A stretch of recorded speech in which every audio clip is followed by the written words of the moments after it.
So I just want to welcome you all here to our Fingal Sustainable Energy Communities event this evening. Fingal County Council has recently partnered with Budima, Dublin's energy agency, and the Sustainable Energy Authority of Ireland to make the Sustainable Energy Communities journey easier for Fingal communities. So you're here tonight because you want to know more about Sustainable Energy Communities and the benefits it can bring to your community, and find out how to get involved yourself. We have a great lineup of speakers for you this evening, and we should do just that. Regarding the lineup tonight, we're going to start shortly with a welcome from Fingal County Council's Director of Services for the Environment, Climate Action and Active Travel, David Story. We also have Gavin Hart joining us from ESG Training with an overview of the Sustainable Energy Communities programme. I'll be saying a few words about myself about the role of this Sustainable Energy Communities mentor in Fingal, and that will be followed by a case study of Portmarnock Sustainable Energy Community, presented by their chair, the chair of Portmarnock SEC, Pat Suttle. Pat will give us a summary of their journey so far, kind of on the Sustainable Energy Communities programme. Our final presentation this evening will be from IHER Energy Services. IHER's Managing Director, Michael Hanratty, is going to take us through what's involved in developing an energy master plan for a community. And we'll finish up this evening with a questions and answer session before finishing up at 8:15. We're going to do our best to get through all your questions as well before we finish up. And any questions, if they come to mind during the event, please pop them into the chat and we'll get to them during the Q&A session at the end. So that's our lineup for this evening. I hope you really enjoy it.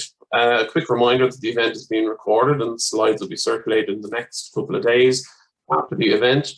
If you wouldn't mind keeping yourself muted, if you're not speaking, it'll help things run smoother.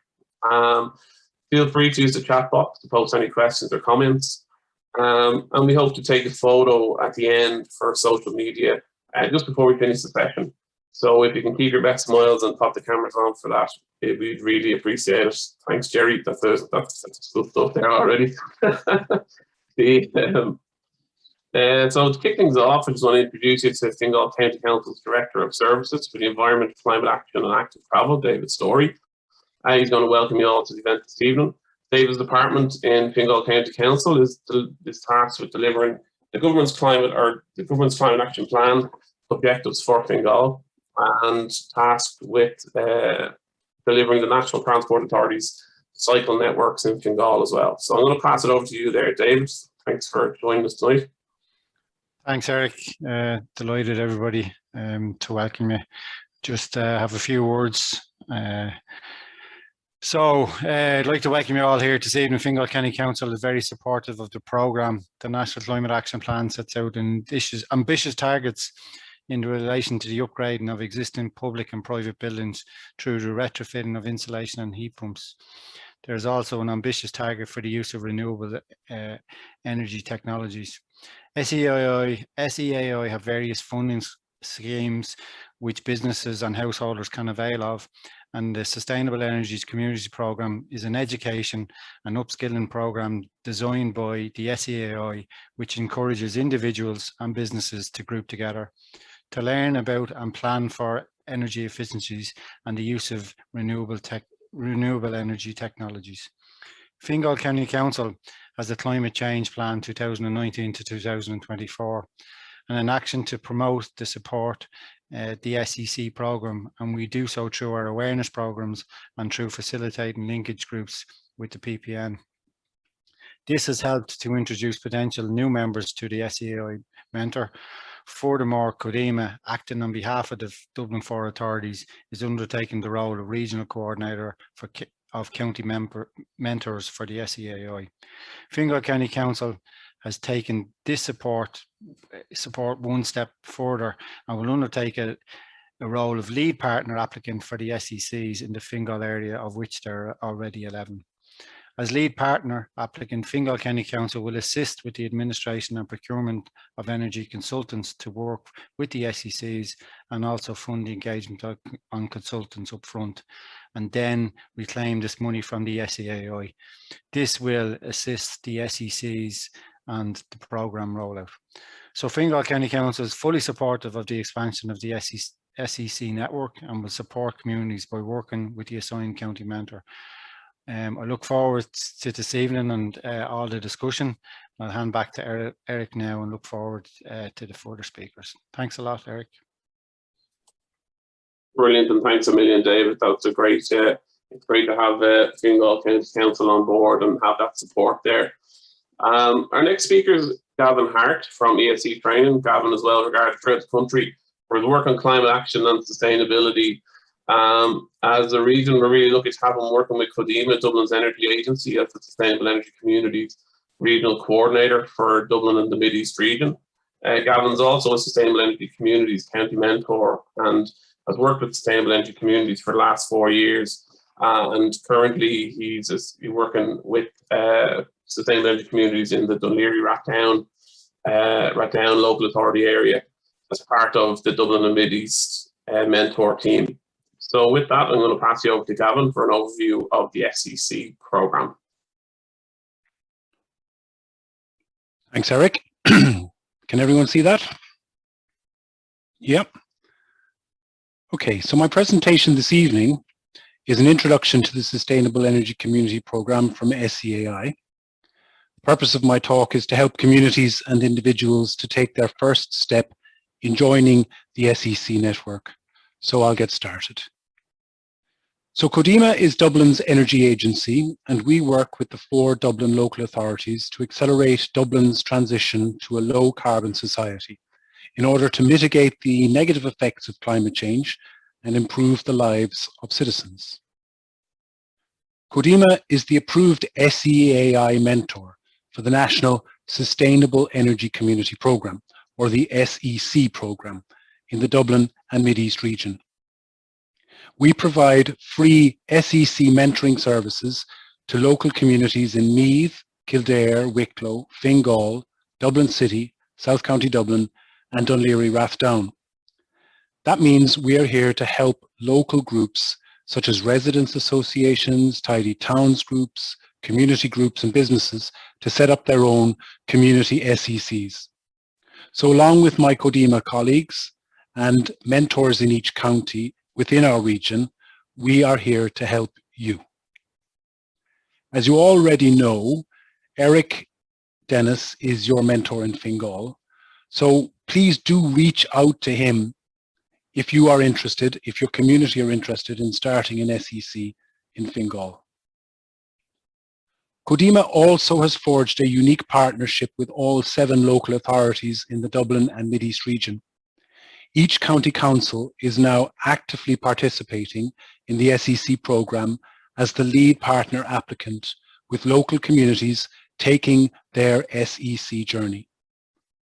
This means that communities who want to go further in the programme can do so now with local authority help. So we are delighted to be working closely with Fingal County Council and David to develop SECs in the county. So to set the context for all of this, I suppose we can look at a couple of things. The recent Climate and Low Carbon Development Bill, which is now going through passage in Dáil Éireann, sets a hugely ambitious target to reduce carbon emissions by 51% over the next 10 years. That, folks, is transformative. Also, the programme for government has committed to deliver a national aggregated model for retrofitting nearly 500,000 homes to a B2 standard by 2030. So this is where the Sustainable Energy Community Programme comes in.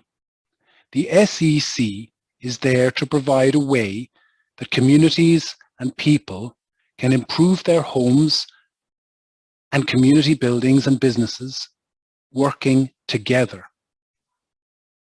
So what is an SEC? Well, an SEC is a sustainable energy community. This is an SEAI funding and support program to help communities to work together to become energy smart. There are now over 500 communities in the SEC network and climbing every day, and it's open for all to join. All you need is an ambition to improve the energy performance of your community. A sustainable energy community will help your community to lower energy bills, make homes and community buildings more comfortable, boost local employment opportunities, and build community energy knowledge. And it will help to make your community a leader in sustainable energy systems. And joining the network is actually really easy. So what do you get by joining the SEC network? Well, first, you learn, and you get an opportunity to share experiences with other SEC communities around the country. You'll be invited to local and national SEC network events, and you will be assigned a mentor. So if you're in Fingal, you'll be assigned to work with Eric. And he will help you to start your SEC journey if you want to go further with the program. The second step is plan and partnership. And this is creating an energy master plan. And from that energy master plan, you can start to move to projects, where we move to do. And this is where a community can undertake real energy upgrading projects in your area. So to begin, there are two levels of engagement: network, and partnership. Joining the network is really simple. You just fill out a short application form on the SEAI website and you're in. It takes about 10 minutes. Then your county mentor will contact you to provide non-biased, expert advice on setting up your own sustainable energy community. By joining the network, you will have access to Eric's expertise for one whole day. That's well worth doing if you're considering starting this journey. The next stage is plan and partnership with SEAI. Now this step requires a bit more work. So when you are ready, you can apply for funding to begin your SEAI partnership journey. And your mentor will be there to help you to do this also. This means that your community can apply for funding of between 10 and up to 20,000 euros to carry out an energy master plan for your area. Think of the energy master plan like a startup business plan. It's an inventory of all your community's energy use and possible projects into the future. It will help you to identify local energy opportunities in energy efficiency and renewable energy. You can investigate sustainable transport options and explore smart energy systems suitable for your area. So Codima are here to help you on this journey. This is our job. We are here to offer free, non-biased, expert advice to help communities to take these 3 steps. Learn by joining the network. Plan, and when you're ready, apply for funding and SEAI partnership and create an energy master plan. And then do, and begin energy projects to become a sustainable energy community in County Fingal. 1, 2, 3. It's fairly easy. So if you're interested in starting an SEC in Fingal, please contact Eric or write an email to us in Codima, sec@codima.ie, or visit our website, codima/SEC. Thank you very much. Thank you a million, Gavin. That was really, really interesting. While I fire up my own presentation here, just to give you a bit of background on myself, I've been working on FEAI programs for the last 7 years with a company called KSN Energy, mainly on home energy upgrades and quality assurance. And I also manage the help desk for SEI registered contractors and members of the public as well. So since early 2020, I'm also part of Codima's mentoring team in Dublin, in the Dublin Mid-East region, and your county mentor in Fingal. So for the next few minutes, I'll take you through my role as your SEI Sustainable Energy Communities County Mentor. and a little bit about the role kind of and what's involved. So.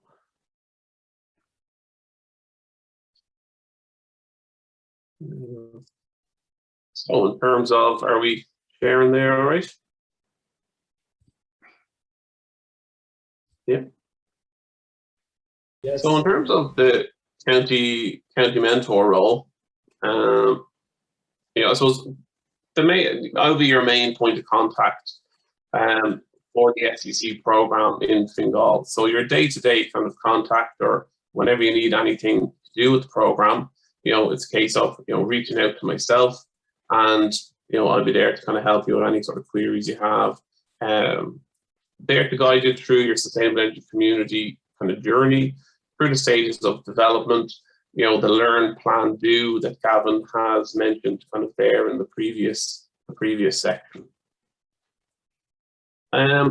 We have a range of supports available and can to deliver our mentoring services, and they can be done in various different ways.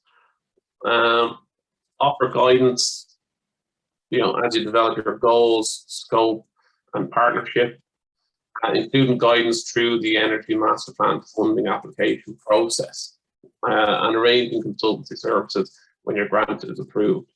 This is where Fingal and Codima have come in to make our lives a lot easier in terms of, Fingal being the lead partner applicant. There's also a framework of consultants to be developed, and this will make this process really easy for communities in Fingal.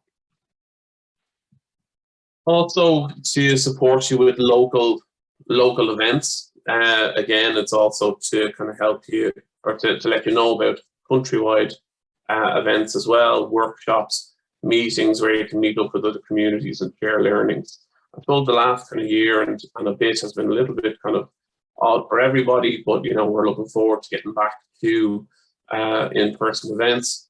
But in the interim, there's been lots of really kind of good webinars and SEC events put on, within our own region and nationally as well. So in terms of our local community webinars, the SEC training webinars and documents, and introducing you to documents and the standard templates that are part of the SEC journey. So you'll have your community charter, your energy master plan funding application, and again to guide you through those and to help you in the process of getting those together and ready for submission for funding. Again, keeping you up to date on program information and funding opportunities through SEI and others as well. So this, I suppose my sort of big part of the mentor role is to tailor all these things specific to your own community, your own group, your own sort of goals and ambitions as an SEC in your area. And again, each community is slightly different and might have different needs, and it's to focus and tailor the program to best fit those. So I suppose in essence, I suppose SEI mentors are here to support you on your SEC journey. That is through the learn, plan, do stages of the program. And again, be your first point of contact. If there's anybody here who will sign up, your details will be passed to me and you'll be hearing from me pretty much straight away. We'll be setting up our kind of first meetings and getting the ball rolling in terms of, getting your SEC set up, your committee, and working your way through that process. So again, your point of contact for the day-to-day work that you'll be doing with your SEC, and to support you through that learn, plan, do journey. So these slides are going to be distributed, in the next couple of days as well. So if you don't have time to take down my details there, you'll certainly have them in the next couple of days. But feel free, as Gavin mentioned, to reach out to myself, email, phone, whatever best suits yourself. Like I said, if you're thinking of joining up to the network, or already on the network, or want to get involved with an SEC that's already registered, I can, work with you to link you up or make those connections. So that's really it for me on my role as county mentor and what you could expect from, a county mentor when you sign up to the programme. As Gavin mentioned as well, there's very little in terms of signing up to the programme. There's very little sort of downside to it. Only takes a couple of minutes, and automatically you'll get a full day of my own time in order to start you off or kick you off on the SEC journey. So our next speaker is Pat Suttle from Portmarnock SEC. Pat is a founding member of Portmarnock SEC, and he's been an excellent chair of the committee since its formation in 2019. So with that, I'm going to pass you over to Pat, who will give us a summary of Portmarnock SEC's journey so far. Okay. Hi, thanks very much, Eric. Hope you can all hear me there. My name is Pat Suttle, and I retired from Teagasc 9 years ago. And one of my aims when I retired was to get involved in voluntary action, voluntary work in my local area. So over the last 6 years, I've been chairperson of the Community Association, the Tidy Towns, and finally the SEC. So I attended in February 2019. I attended a Fingal climate change event in the Marine Hotel in Sutton, and I met somebody from the SEAI there. And following that, then I contacted Gillian Gannon in SEAI with PCA College, Portmarnock Community Association colleague Shay Horan, and we registered with SEAI as an SEC. So that was pretty straightforward. We then met with Stevie Donnelly, who was the mentor at the time, and I thought we would need a fair amount of expertise when we started off this SEC. But in fact, Stevie Donnelly, Eric Dennis, all the mentors have lots of expertise, and they will put you in the right direction. So while expertise is desirable, it's not essential. So you can start off with nothing, and the mentors will put you on the right road. So following a meeting with Stevie, I established the SEC committee, and because I was involved in other organisations, I knew a fair number of people in Portmarnock, and I knew what they did, and I knew their skill set and that. So we established a very small committee on the basis that if you have a small committee, you get an awful lot more work done, and you don't have too much talk to listen to. So we had Finbar Quigley on our committee. He's a civil engineer, worked with ESBI, so he did all the civil work on ESB wind farms. So he's a lot of expertise in that area. Maura O'Brien is an environmentalist. Megan Rothwell is a homemaker, but she was formerly an accountant with Kellogg Corporation. And we also had Brian McDonough, our local councillor on Fingal County Council. So we had a good mix of people on the committee. And so, as I say, we got going fairly quickly. We went to the PPN, the Public Participation Network for Fingal. We went to the Climate Change, Environment and Water Committee. Now, one of the things about PPN is the committee, the meetings are very large. There are a lot of people at them, and there's a huge amount of talk. It's very difficult to get things moving there. So we then, once we had registered then and we got some advice from Stevie, we commenced our application for funding for the Energy Master Plan for Portmarnock. So in June, I attended an SEI exhibition in the IT in Athlone. And there was this guy from Denmark. He was a very inspiring guy. And I think SEAI should get him back again, because He was the most amazing guy, and he was also very funny. He was an amazing speaker. So what I would say is to SEAI, get that guy back again. He's fantastic. So throughout the process, we were receiving advice from our mentor, Stevie Donnelly. And one thing, important thing, we got permission from Portmarnock Community Association to be able to use their funding to get our energy master plan up and running. So our energy master plan was going to cost €15,000. So I knew that we had it in the PCA coffers.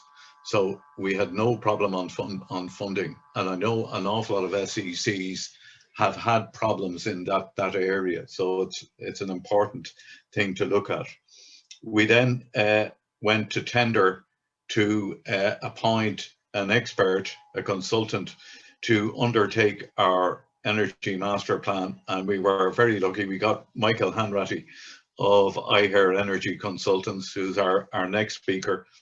So Michael then took our hand and ran us through the energy master plan. So the energy master plan, as people said, is an interesting thing. How much energy are you using in all the different areas, from heating of houses to transport to all the areas of work in your local area? And the most important thing at the end of the master plan, you develop a register of opportunities. In other words, projects that you can look at and implement to lower energy use in your area. So that was a great thing. Michael started work on that.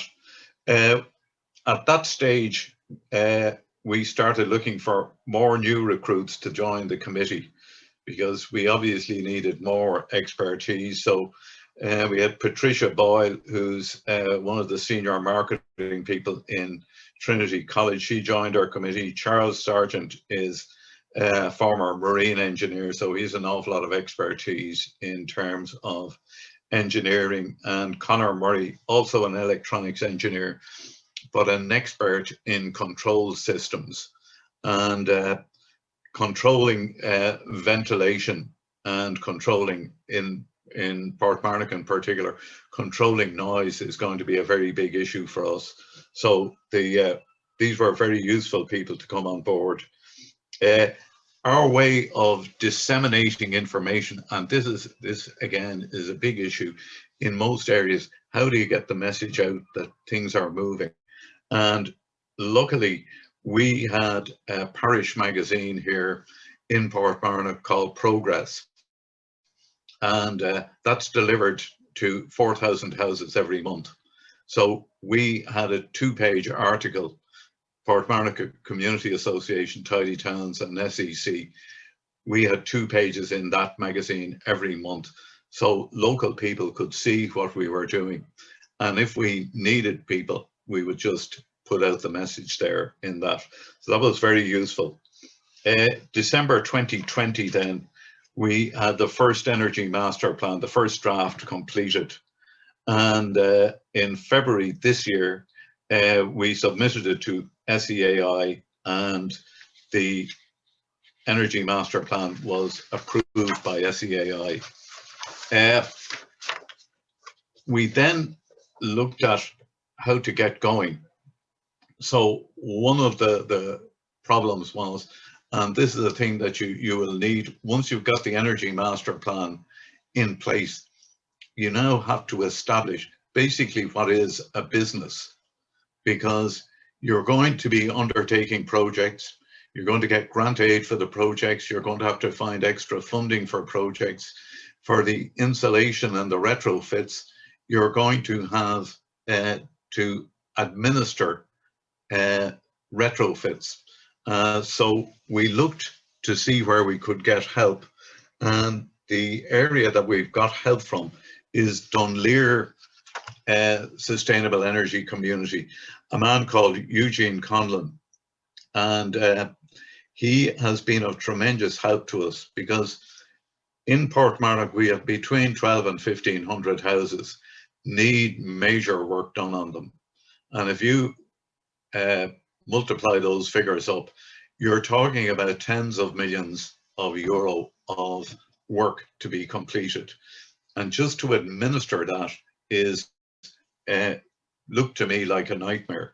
So Michael or Eugene has already started this. So Dunleer SEC established a company called Energy Homes, and they advertise their services to manage retrofits for houses in the County Louth, County Meath, Fingal area. So we've had discussions with Eugene, and we are on the point of signing an agreement with Eugene that they will provide the administrative support to get these retrofits moving. And when we looked at the administration of these, it is a very big issue. There are 25 pages of administration for the SEC, plus you have to have a project manager, plus you have to have contractors. So it's a big organization. You're going to be starting a business. So Dunleer SEC have 2 full-time employees just undertaking the administration. So we're at the point, we finished our energy master plan. We're now going to start going through the register of opportunities, and we're allocating projects to various people to get them moving. Our insulation program and our retrofit program is obviously the big area. So we're going to hopefully have an energy show towards the end of this year. As soon as lockdown is over, we hope to approach Portmarnock Sports and Leisure Centre with the view of having an energy show. And then we will organise regular energy seminars to recruit customers for the insulation programme. So that's where we are. SECs need help, and the first thing is that you need funding. You need money in place to get your energy master plan completed. So we were lucky. I know somebody who was involved in another SEC, and they actually got their local hospital, which had a ginormous budget, obviously. The hospital funded the energy master plan until such time as the SEAI give you back the money, but you need money in the interim to complete it. You need, now at this stage, we need a marketing and administration funding. So we have the bones of our marketing plan in place.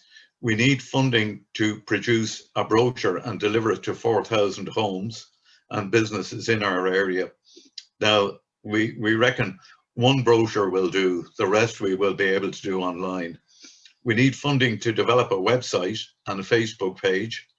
We need funding to recruit a person, and talking to people, they say initially 5 to 10 hours work per week is required to get things moving.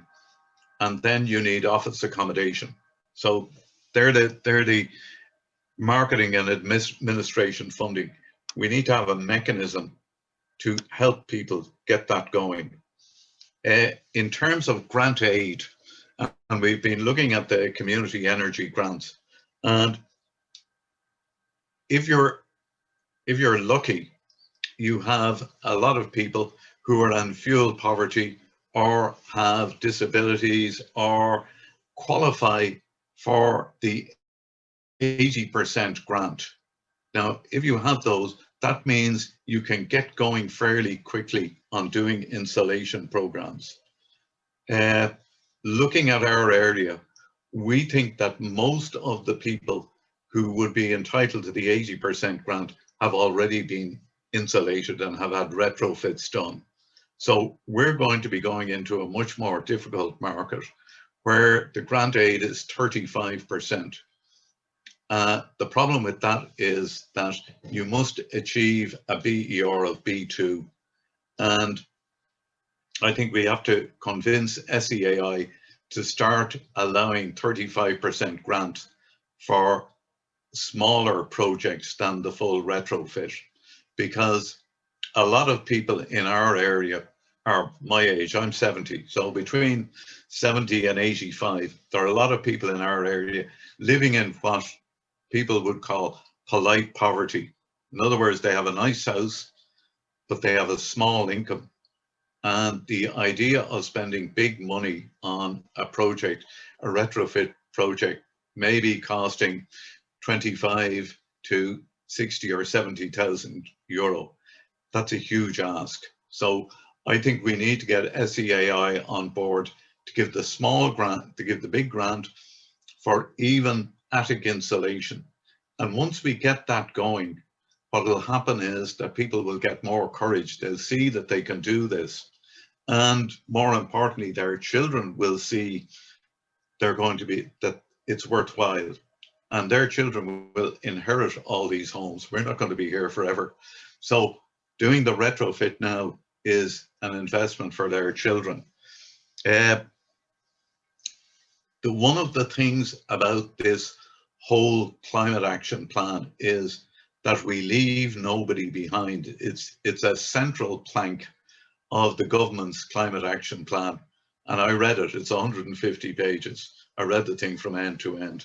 But that is a very important thing. So we don't want to have a situation where those who are wealthy and well off are able to do their retrofits and get the high grant, and those who are not so well off, who are poor enough but not poor enough to get the 80% grant, that they should be helped. So everybody comes on board. The main thing people need to realize is your SEC will develop into a business. It won't be a sort of a committee of, nice people. It's going to be a business, and you're going to have to employ people, because the administration of the grants is quite an onerous task. The great things that SEAI have put in place are, number one, the Energy Master Plan. So we all know where we are in Portmarnock. We know what we have to do. The second thing are the mentors. And Eric, what do you call it? I hate to blow your trumpet, but Eric is a great guy, right? So you go to Eric with a question and he'll come back to you with an answer. So that's my 5 pence word for tonight. Okay, thank you very much. Thanks a million for that. And I think it's great actually that you brought up the event you attended back in 2019, which I was actually at myself. I didn't get the pleasure of speaking to you on the night, but that was a Fingal County Council event in conjunction with Codema and SEAI. Well, not in conjunction, it was a Fingal County Council event, but Codema and SEAI were involved in that. So I think even kind of, the fact that you were there and that's where it all started, like it really brings the whole thing full circle by you speaking here tonight. So I think it's an interesting sort of link there. And again, that Councils for Climate Action event back in, I think it was February 2019, really great series of events. 28th of February. 28th, thank you. Thanks very much. Very good, very good. So, and again, a great series of events at that time, put on by Fingal County Council. They were really, really well attended. So, in terms of our next speaker, we have Michael Hanratty. Michael, is Managing Director of IHER. Michael is involved in lots of interesting projects and research, particularly in the building energy rating space. IHER are also the developers of a really great online tool called BER Wow. It helps homeowners with their energy upgrades. And, I believe they're working with local authorities now as well, helping them with their decarbonization zones. So Michael has been a great supporter of FCCs over the last 3 years. He's completed an impressive 5 energy master plans, including Portmarnock's. So I'm going to pass you over to Michael, who's going to take us through what's involved in developing an energy master plan. So big question, you can see my presentation there? Good. Yep. Thank you very much. And hi, Pat. How you doing? Thanks to Pat for appointing us to do the master plan. So I'm going to take you through it fairly swiftly. Keep the pace going. So our objective that set out for us was to do a baseline study of the current energy demand across all the sectors, and to do energy audits of 4 public buildings, and we did 8 different house types in Portmarnock as well. And then we developed a 2030 kind of targets and roadmap. So the first thing that we focused on was the residential side.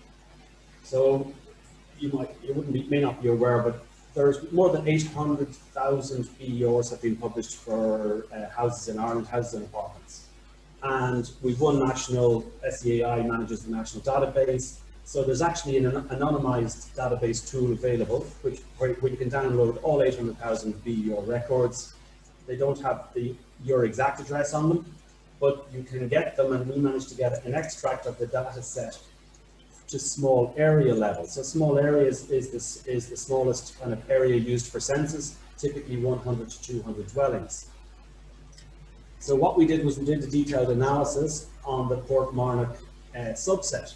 So first of all, the task was to identify actually what were the small area codes. So you can see down here on the left-hand side, this is just this is not the full list, this is just the top of the list we had of the small area codes for Portmarnock. So from the national BEO data set, we extracted just the Portmarnock small area codes and all the data for that. So we identified actually for each small area code actually where was that located. Then we could get a count of the total number of dwellings, the total number with published BEOs, and therefore the percentage with BEOs. So overall, from the Portmarnock small areas, there were 3,742 houses, and 38% have BEOs. So that was able to give us a good snapshot. And you'll see on the right-hand side here as well, SCAI has a national BEO mapping tool, which is a separate tool, which is linked obviously to the other data set. And you can go into this, and actually when you click into each small area, you'll get the small area code, and you scroll down, there's a whole load of information in relation to BEOs in those small areas. So we've done detailed analysis to give us a picture of what's out there in Portmarnock. I grew up in Raheny, so I kind of had an idea. So just some of the headline stuff that we picked up from the analysis of the BEO data. So it's interesting, and people locally would know, but this information tells us on the top chart there is the year of construction of the houses. So you can see that there was early Portmarnock developed in terms of the first significant wave of construction was in the mid 60s to mid 70s. And in that period, there was no building regulations requiring insulation in dwellings. So everything that was built back in those days would generally be hollow block wall construction with zero insulation in floors or walls. And then things kind of were quiet enough construction-wise right through the 80s and the 90s. And then you had a second wave of construction from 2000 onwards. And you can see there with the types, there are more apartments coming in the post-2000. And then the corresponding BEOs from that same data set are down below. So you can see, again, the splurge from 67 to 77. By the color codes of the BEOs, you can see, G's, F's, E's, some C's, small number of those. And then when you go around to 2000 onwards, you can see the predominant colors are the B ratings and a few small A ratings. So that gives us a good snapshot of what's there for the picking in terms of retrofit and upgrade works. Also, what we were able to pick out from the BEO data set, we looked at particular variables. So this one relates to types of walls. So again, back in the 67 to 77, you can see that the hollow block wall, which is a 9-inch block with the hollow chunk of bits in the middle, that was most dominant. And then if you look towards 2000 onwards, you can actually see in purple timber frame construction comes in. So that's interesting. That wouldn't have been around in earlier periods, and so that gives us a flavour in terms of looking at what opportunities there might be for wall insulation upgrades. We also have got some charts in relation to heating fuels and efficiencies. So you can see here, this is just by the electoral districts, but the main ones being Portmarnock North and Portmarnock South. You can see that there significant numbers of the houses with BRs currently have non-condensing boilers. So these guys are ripe for, obviously, for replacement. These would be inefficient boilers, maybe 70% boilers burning fossil fuels, so ideal for replacement in the future. And then there's some condensing boilers, and you can see there's a small number of heat pumps in place already. So again, that gives us a kind of a, we can start to develop a shopping list of potential upgrades in the future. So what we did was from the 1,500 kind of current BERs, the average price. So this is now starting to build up the residential baseline. So we had the average primary energy. So this is how the BER metric. It's in kilowatt hours per square meter per year. So the average for all across all 1,500 BERs was 203. The average floor area is 127. So multiplying 203 by 127 gives an average primary energy per dwelling per annum of nearly 26,000 kilowatt hours. When we multiply that then by the 3,700 odd dwellings, that actually then tells us that there's 96 million kilowatt hours of energy associated with the housing stock in Portmarnock. And also using, for the same 374 dwellings, 3,742 dwellings, based on an SCAI source, they reckon there's about just short of 2,000 euros would be the annual electricity bill. Therefore, the annual residential energy costs are about 7.5 million. So that gives us our baseline study. And I'm just giving you a snapshot here. Obviously, we need much more detailed information supplied as part of the master plan. For commercial and public buildings, Patton's team gave us the count of small businesses and large businesses, and then there were 4 schools. Again, from SEAI sources, they give us a typical annual energy spend for these sizes of business. So we multiplied the number by the average annual energy bills to give an estimate of the total annual energy costs. So again, information is much more probably. It's less precise when you're getting into commercial and public buildings. At the moment, I would say there's great need for better quality information. What we then did was the energy costs. We broke that down by electricity and fossil fuel usage, based again on assumed proportions of kind of 20% electricity, 80% fossil fuel. So that gave us the kind of primary energy estimate for commercial and public buildings in terms of kilowatt hours and also in terms of kilograms of CO2. We then looked at transport. So from the 2016 census, there is for all the small areas, there's actually a count per household of how many cars there are per household. So that's the best estimate that we could get. So for all these small areas in Portmarnock, there's 5,214 cars, and Kadima provided very good supporting information in terms of national splits of the car fleet between petrol and diesel, and BEV are the battery and electric vehicles. So they were just 4%. So therefore, we have an estimate of the types of fuel used by cars in Portmarnock. There also are, by Codima's providing this information, national averages of annual kilometers used by each of the different car types. Therefore, that gave us the kilowatt hours per car per annum. We could also get the kilograms of CO2 per car per annum. We could then total up based on multiplying by the number of cars, the total kilowatt hours for all cars, which is then 57 million kilowatt hours. And again, the CO2 associated with all car usage is 13.3 million kilograms. So adding all of this together, this gave us then from residential, non-residential, commercial, public and transport, a build-up of the current baseline footprint in terms of tons of carbon. And you can actually see that the bulk of it is actually in the residential side, which is interesting. But the transport is equivalent to 50% of the residential, so it's very substantial.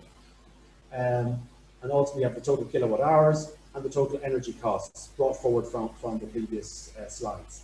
So you can see there's about 170 million kilowatt hours, or 107, also described as gigawatt hours, 169 gigawatt hours, and the energy cost nearly 17 million. So that gave us our baseline. We then carried out audits on 8 residential buildings, and we did an upgrade analysis on all of these house types. So we have again presented summary reports for each of these house types. So we looked at the current state of this particular example here in Limetree, I think it is, was an E2. Its current energy cost is about 29,000 per year. We then looked at a starter pack where you do just basically roof insulation and upgrade the heating controls. Then we have a standard pack where you would consider adding external wall insulation and a condensing boiler and stove. And then an advanced measures pack where you would go to triple glazed windows, a heat pump, a stove, whole house ventilation, like a deep retrofit. So again, we presented analysis for each of these eight house types to show kind of pathways for retrofit. So the total investment cost is shown here, the SCAI grants. So they're standard grants as opposed to 35% funding. And so the cost net of the grants and the payback is shown. So we did this for all of the types. And just to say, the tool we've developed, Be Your Wow, which is available online, it's on the Unpust website and on SSE. There are more than 60 Irish house types where you can actually analyse energy upgrade roadmaps for all the different house types. So, but we did very specific examples for Portmarnock, and again, it's good to show it from a local perspective. We also carried out audits on 4 public buildings. So the one on the left-hand side is the Sport and Leisure Centre, and one of the schools is on the right-hand side. So again, we had surveyors who went and audited those buildings and then produced reports in terms of the recommended upgrade measures, including wall insulation, roof insulation, and also looking at, for example, deploying photovoltaic panels on the roof to generate electricity. So they were carried out as well as part of the study. We produced residential upgrade recommendations for, first of all, out from 2021 to 2025, and we recommended about 650 dwellings be upgraded. And again, we discussed this at length back with Pat and his team. So, for example, 150 homes would kind of go for roof insulation, new condensing boilers and heating controls, bringing those to about a C3 rating. 350 homes we would suggest would get to B2 standard. Again, looking at roof insulation, internal or external boiler controls. And then we suggested maybe 150 homes, that would be 30 per year, would go for advanced measures. So again, a lot of people, when they're buying, younger couples who are buying over, older homes from the 1960s or 70s, a lot of the time, when they go in and buy the house, they generally are quite keen to do the optimum energy upgrade. That's the perfect time to do it before you start fitting out new kitchens and everything else. So, I mean, that's, you think of the stock, that's kind of upgrading, I suppose, about 15–20% of the stock within a 5-year period. So we mapped the impact of that out, and that's effectively equivalent to about a 4% reduction in energy usage per annum.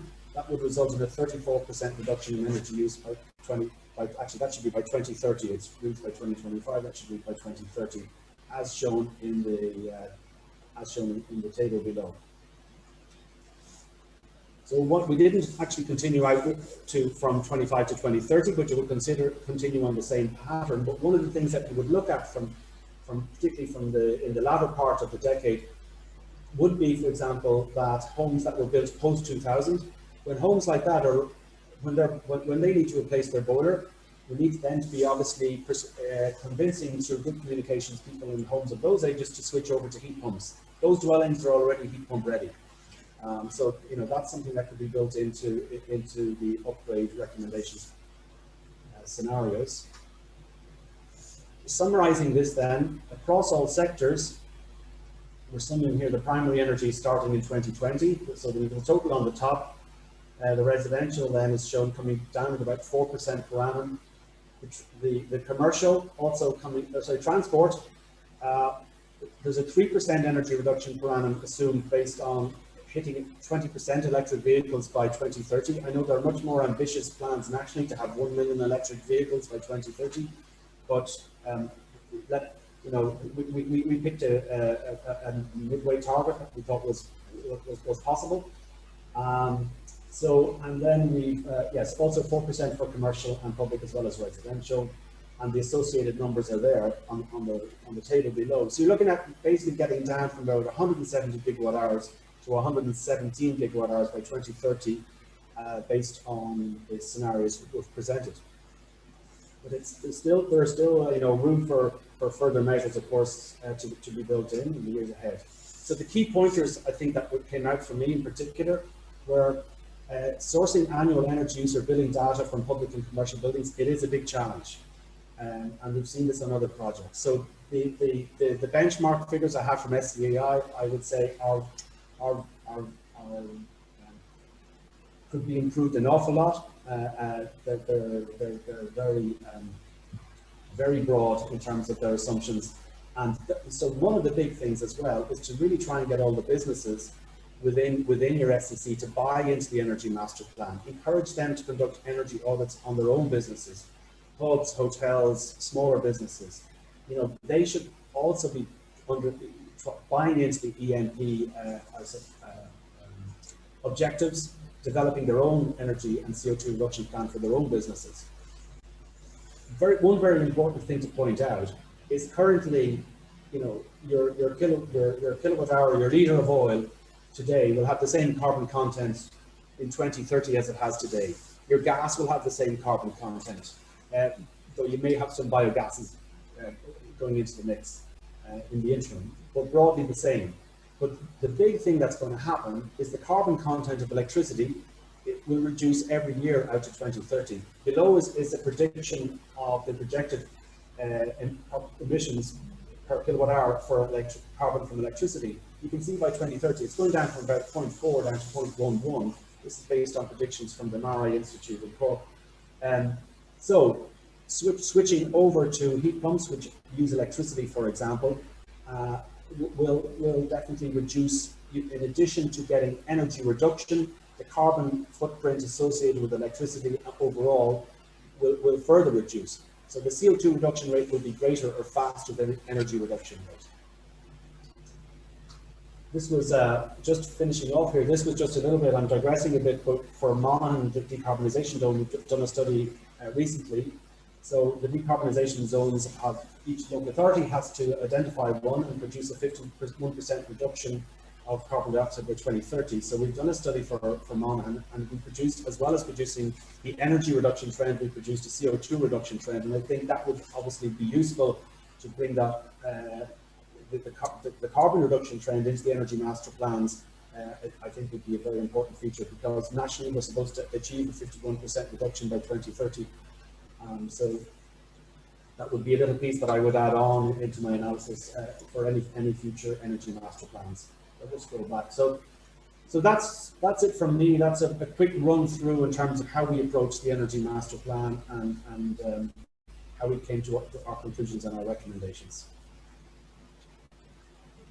Brilliant. Thanks a million, Michael. I think that really gives everyone a good idea of what's involved and what they can get out of the process. In terms of the outcome, it's a serious kind of document that establishes, that establishes the community's energy baseline. So essentially, what the energy is currently being used, and of course, a register of opportunities then as well. So a list of potential projects that can generate energy savings in your own community. So in terms of speakers, that's all we have for you tonight, but we do have a couple of minutes left there for Q&A. There's a few questions put up in the chat, so I think I've got back to some of them while we had some other speakers on, but we'll get into any more that have come in as well. So let me just have a look. Yeah. So the minimum desirable number of participants on an SEC, I think, to be fair, there is no real, well, so you need one to start it off. I suppose in Pat's example there from Portmarnock, Pat was the spark kind of in Portmarnock that got things going. We went off and found some like-minded people to kind of bring it on a little bit as well. I think in terms of, there's certainly been SECs that have started with one and grew from there. There's been ones that came straight in with, a lot of people kind of involved. I think ideally 3 to 5 is a nice number. And then, you can reach out to the community then as well to have other people, maybe not necessarily on your committee, but, they might get involved in one particular aspect of your SEC or promoting an event or, that sort of stuff. So I think that worked really well. In terms of, there was a good one there from Enda on the types of projects that we will find with SECs. So I threw up a link to a PDF in the chat there if anyone hasn't seen it there. But there's some great projects there, right from residential kind of retrofits, right up to deep retrofits. There's a great one there. One of my favourites actually in that document is Nathina Gaelic Club, where they upgraded their beer chilling facilities and LED lights, spotlights for their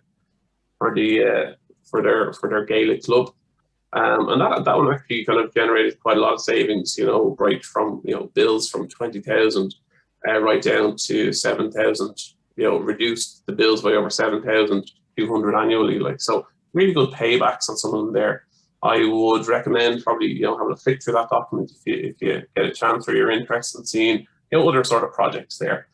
Early, I see you have a hand up there. Hiya, Eric. Thanks a million. I'm trying to make it go away now. So there was really, really interesting presentations from everybody. So I'm here from a relatively small housing estate in Hope, the Borough Park, and is the SEC, does it have to be for the whole of Hope, or can it be just for our housing estate, or even just for some of the houses in the housing estate? That's my first question. And then my second question is, for the people who are living here, what's the advantage of being in a sustainable energy community over just doing it on your own? Okay, 2 really good questions. So in terms of can you do it as a housing estate? Yes, you can. I suppose in terms of the only thing that's different when you do it for like a street or housing estate as opposed to a town or townland or a larger sort of area is the level of funding. So like the level of funding is slightly smaller for a housing estate, but it's still it's substantial enough that it will deliver you an energy master plan and allow you facilities there. You can retain part of that grant for a launch and promote it within your own housing estate. So no, absolutely. And Holt doesn't. There is actually an SEC register in Holt. It's not very active at the minute. So there is scope there to maybe kind of re-engage that SEC, or like I said, just keep it at your own housing estate level, or residents committee, or whatever way it's kind of the structures are there already in place. That's always a really kind of beneficial thing if there is a structure or infrastructure already in place and it's just a bolt on to your activities there. The other one was, what is the benefits of doing it alone? And I suppose, or not doing it together or collectively as a community. I suppose the real benefit is that, it's purely economies of scale. If you become involved in the SEC program, you get access to communities grants, which generally are larger in scale than kind of one-off grants automatically. So the baseline funding for communities projects is 35% of the capital cost of the energy upgrade, the eligible energy upgrade works. So it can be quite significant. There's also the normal SEAI grant then, yeah. Pardon? That's much higher than the regular SEAI grant. Yeah, well, I suppose in terms of, there's a program that I would work with, kind of Better Energy Homes. It is based off around 33%, or, you know, it's kind of a third of the cost of the works, but it's a standardized grant. So it will take into account very small dwellings or houses and very big houses. So, you know, generally, by and large, you know, sometimes it might be better to go with that grant if your house is quite small. But generally, I'd say, you know, I won't even put a percentage on it, but most of the time it's better to go through communities. But the real sort of benefit of communities project is the economies of scale. So, you know, if you can get 5 houses in your housing estate to come together as a work package for a contractor, that can all be done at the same time. They're all going to be, I suppose, when you get to local level, houses, okay, every house is different. I don't think I've gone into, unless it's a very new estate, I don't think I've ever gone into 2 houses that are exactly the same. You know, generally there's some modification or extension or attic or roof convert or attic conversion or something like that, or there'll be something different, a conservatory, you know, whatever. But generally, wall types will be the same. You know, heating systems will be the same. The house will be wired the same. You know, it's very attractive for contractors to come out and do that type of work. And, you know, along with the higher grant and the economies of scale you will save, you know, if those 5 houses were to do them as separate work packages over different timelines, you know, if you were to add up the cost of doing that compared to the 5 as a single project, it would, you know, the 5 as a single project would be a substantial saving, would be gains there. 2 great questions, everybody. Is there anyone else with any questions? Sorry, I have my hand up there. Oh, Annette. Fire away. Yeah, again, great presentation. I just have a couple of quick questions. Maybe Pat would be best place, I don't know. Just you said that it will become a business. So how is that business financed? You're on mute, Pat. And then I suppose that's a very interesting question.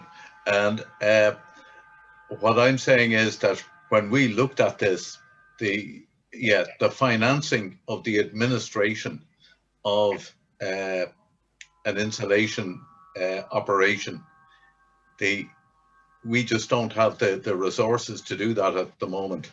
And that's why we talked to Dunleer SEC, and they started off in the town of Dunleer, but they have moved out from there. So they started off with insulating 5 houses. Then they moved out from Dunleer itself all over County Louth and got customers from all over County Louth. And what they do is they get, I think this year they will have 60 houses. So they have appointed a project management company in Cork to run the project insulating the 60 houses. They have then the project managers appoint contractors to do all the work. And so they'll have insulation contractors, they'll have electrical contractors, they'll have plumbers, whatever else, all the skills that are required to run the project. And they do the administration. In other words, they collect the money. They collect a fee of 7% of the project cost to run the business, because they need full-time employees to actually administer the grants. So what I'm hoping is, and I was talking to Eric about this earlier, was that Portmarnock is kind of isolated. There's a small SEC in Baldoyle, and I would hope that we would join up with Howth, people in Howth, people in Sutton, people in Bayside and Malahide, and eventually have a substantial number of houses that would make the projects really economically viable and get the contract costs competitive. So that's what I'm saying. It will develop into a business eventually if you have enough houses. As I say, 60 houses is between $1 million and $1.5 million in turnover. So that means with your margin of 7% on administration, it means that you have maybe 110 or 115,000 in fees, which will pay 2 people and pay for an office. So does the I think, sorry, in terms, sorry, this might come in there, guys. In terms of SECs, I suppose everyone is slightly different. And certainly, like I said, there's a lot of SECs that are going down that route and using that model. But, you know, I think in terms of engaging, you know, there is options there to engage with the likes of, you know, Dunleer and the likes of Portmarnock. I think Pat I think the plans there to spread your wings a little kind of wider in that area and sort of team up with local SECs to kind of create that sort of Dunleer model. But certainly it is about kind of the just transition, the circular economy, kind of like it is about promoting sort of local builders to get involved in retrofit projects and to try and keep work and the money being spent local. Like there is that element to it, you know. So if the infrastructure is there locally, a lot of the time it isn't there locally at the minute. Like there may not be a home energy services or a retrofit kind of company in your area, you know. But you know, I think once they see the work starting to take off locally, you know, they will emerge. Like builders will transition over to, you know, installation companies or maybe added into the sort of work that they do. And like the SEC, you know, can be, if they want, be the go-to organization there who can, you know, guide them in the direction of the projects that are going to take place locally and stuff like that. But I think, you know, initially that's kind of later on in the process, and if you want to take that route. But you know, otherwise it's a case of teaming up with contractors who are working in the space kind of already, and they'll do a lot of the admin for a community. Yeah, one of the problems now apparently is that there is very high competition for insulation contractors. There is a huge amount of work out in the construction of new houses for insulation contractors. So it's very difficult to get contractors to quote for retrofit work. So you have to develop a relationship apparently, and that's what attracted us to Dunleer initially. I'm sure Michael knows of similar organizations, Michael, that would provide project management and admin for SECs or for other groups. Is there? There would be a number, or I'd say Eric might have a better handle on it than me, but yeah, your approach is very sound, Pat, you know. Absolutely, yeah, definitely. Yeah, I'm just kind of keeping an eye on the clock there, folks. In terms of any questions, kind of, Annette, are you kind of happy enough with that, or do you have any more questions on? I'm a little bit baffled with the maths, to be honest. So in what regard? So, for example, you said that a retrofitting could cover 35% through the SEC program. Yet an individual can, through the normal breakdown of the SEI grants, on average about 33%.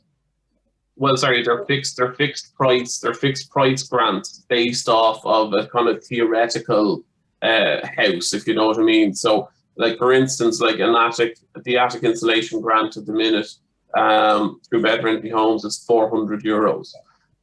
Whereas if it cost you €2,000 to insulate your attic, you would say 2,100, would say, to make it a little bit easier, you'd get in the region of 700 of a grant for that attic upgrade rather than the 400, which is available through the likes of Better Energy Homes. Like, so that's just a typical example of, you know, communities' grants and how they, you know, can generally will deliver more of a grant.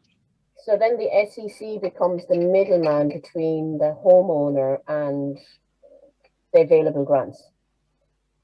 A lot of the time, I suppose, the register of opportunities that comes out of an energy master plan will and can, like I said, will develop that. I suppose an SEC would then sort of action the energy master plan or items kind of there in the register of opportunities. So yeah, there is a little bit of that, but I think in terms of the volume of work that's required there, you know, it's not massive.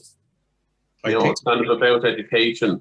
It's about educating sort of local groups and, you know, businesses and organizations through the likes of itself and public events and local events to, you know, encourage and educate on what the grants that are available and what can be availed of.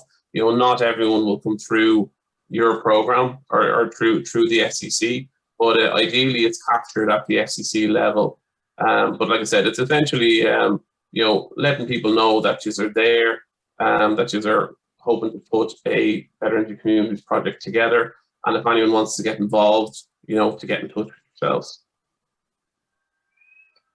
I think one of the things, Eric, is that if projects go through an SEC, there's less administration for the SEAI. So it's probably worth their while to have 7-10 houses going through an SEC rather than having seven individual applications going direct to SEAI. So absolutely, and that saving gets passed on to the homeowner really in the end. So that's where, you know, I suppose that's the logic in the increased amount of funding, I suppose. So it costs less to administer the program, so that gets passed on to homeowners who are getting the upgrades carried out. So it's localizing the SEAI grants. Yeah. Communities is around. The community program is around a good while, and that's what it aims to do, is to, you know, keep it local, and you know, that's where the economies of scale come. I suppose the upgrades are done locally. The application is one application as opposed to, you know, it could be 100 applications for a community project. There's less administration, and like I said, it allows SEAI then to deliver higher kind of grants to homeowners and businesses who are getting involved. I don't know what Michael would say. I have a feeling that it will be next year before we have 4 or 5 houses on the go, Michael. Try to get a builder first. Sorry? They're gold dust. Builders are gold dust at the minute. You can't get them for love nor money. Yeah, but what I'm talking about is, yeah, just to get 4 or 5 customers for next year, I think would be pretty good. We might double that or triple it the next year. It's going to take a lot of time to crank it up to the numbers that we're supposed to be getting to in 2030. I could see that we could get to big numbers by 2040, but I would say it'll take a long time for us to crank up to really significant numbers, you know, 4 or 5. Absolutely, and I think it's definitely to start small and to kind of, you know, go from there. I suppose it's the whole learn, plan, do kind of approach again. So it's the learning process and kind of getting out there into the community and helping educate the community on what's there and available. But certainly, yeah, when it comes to the do part, you know, it's, you know, some communities will be able to kind of start kind of projects a lot sooner, and some, you know, may never do actual physical projects. So in terms of the process and engagement, you know, a big part of it is, you know, the learning and the planning. You know, the do, you know, it will be kind of slow, but you know, I think there's lots of having the register opportunities there kind of makes it easy to action. In terms of time, folks, I'm just kind of thinking, is there any kind of final questions? So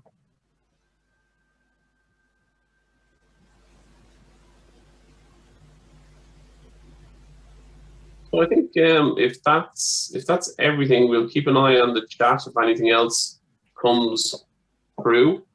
But I think in terms of time, we said we'd try and wrap up around 1:15. So thanks everybody for sticking with us.